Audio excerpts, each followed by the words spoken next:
اے میرے رب توبہ ہائے ہمارے رب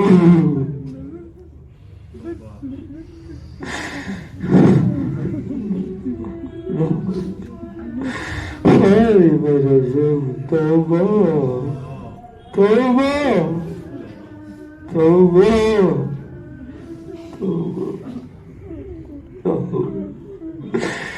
توبہ توبہ توبہ لا حول ولا قوة إلا بالله توبہ نستغفرك نستغفرك نستغفرك نستغفرك نستغفرك نستغفرك نستغفرك نستغفرك لا حول ولا قوة إلا بالله لا حول ولا قوة إلا بالله نستغفرك نستغفرك نستغفرك نستغفرك نستغفرك نستغفرك ونتوب إليك ونتوب إليك ونتوب إليك لا حول ولا قوة إلا بالله نتوب إليك ونسألك التوبة نسألك التوبة الله أكبر الله أكبر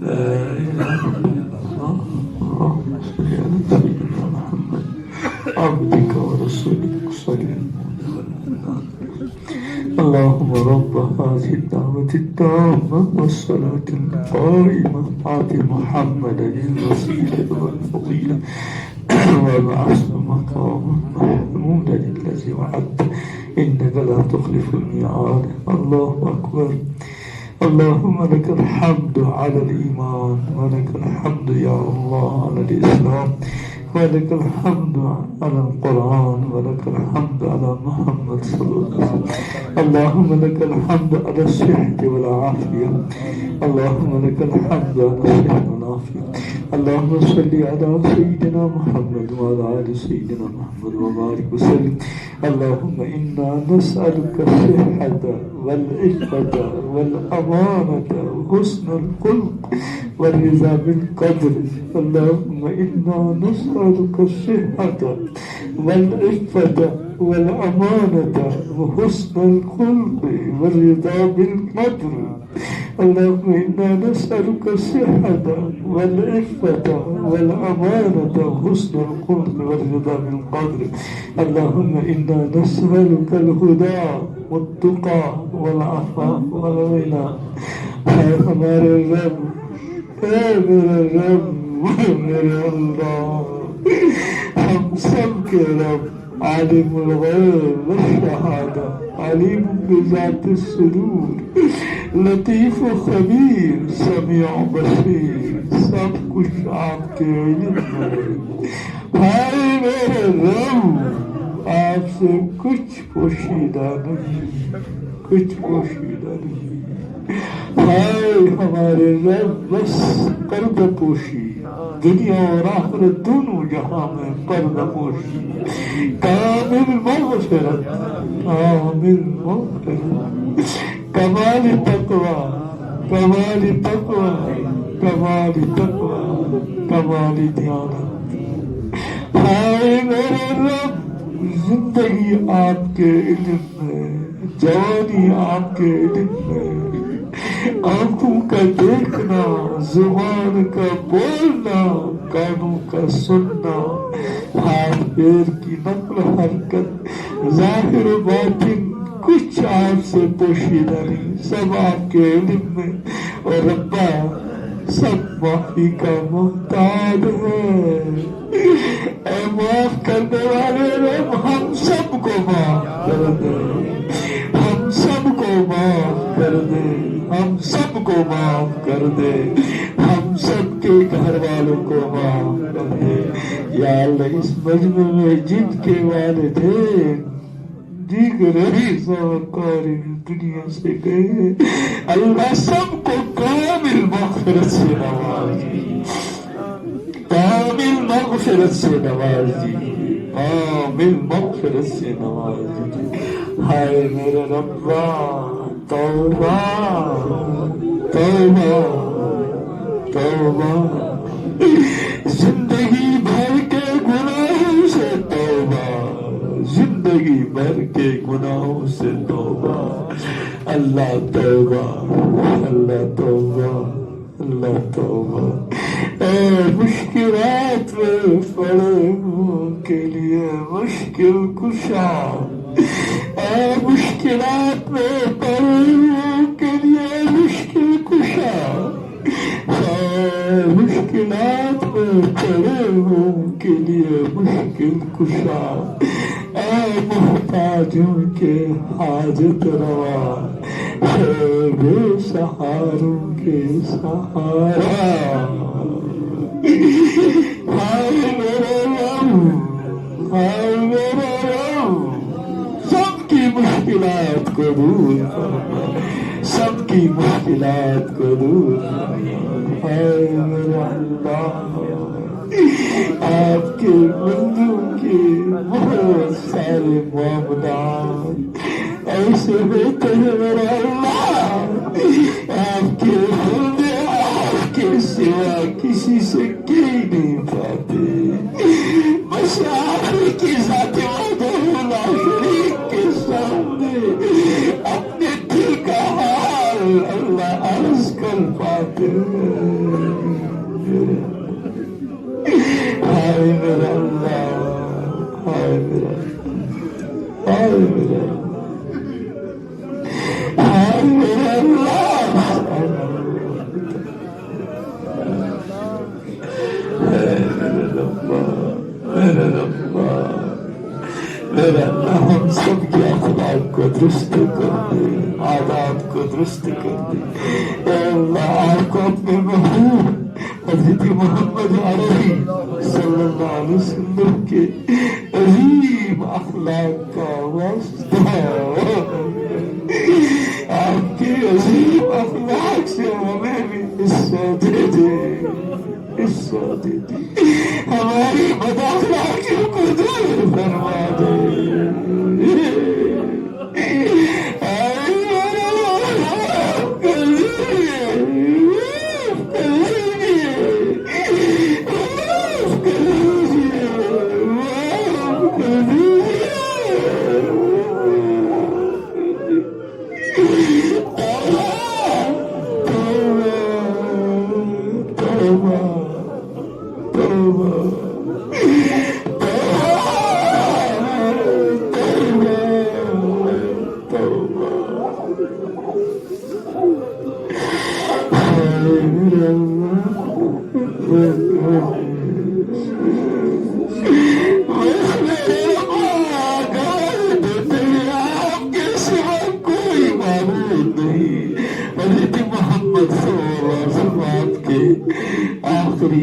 نبی اور آخری رسول ہیں, ہم گواہی دیتے ہیں, ہماری گواہی کو قبول فرما, ہماری گواہی کو قبول فرما, ہماری گواہی کو قبول فرما. یا اللہ اسی گواہی پر زندہ رکھ, اسی گواہی پر موت عطا فرمانا, اور اسی گواہی کے ساتھ ہمارا حشر. ہائے میرے رب, ہائے میرے اللہ, توبہ توبہ توبہ. رب اغفر وارحم, رب اغفر وارحم, رب اغفر وارحم, وتجاوز عما تعلم انك انت العزيز الاكرم. سبحان ربك رب العزة عما يصفون.